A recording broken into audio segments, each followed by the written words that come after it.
بسم الله الرحمن الرحيم. هل أتاك حديث الغاشية وجوه يومئذ خاشعة عاملة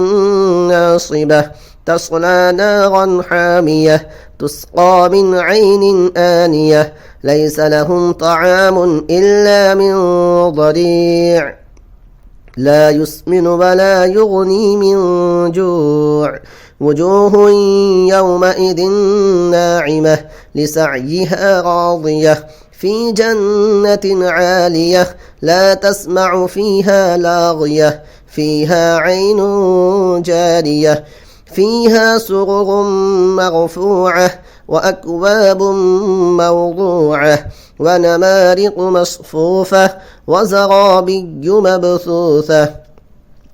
أفلا ينظرون إلى الإبل كيف خلقت وإلى السماء كيف رفعت وإلى الجبال كيف نصبت وإلى الأرض كيف سطحت فذكر إنما أنت مذكر لست عليهم بمسيطر إلا من تولى وكفر فيعذبه الله العذاب الأكبر إن إلينا إيابهم ثم إن علينا حسابهم.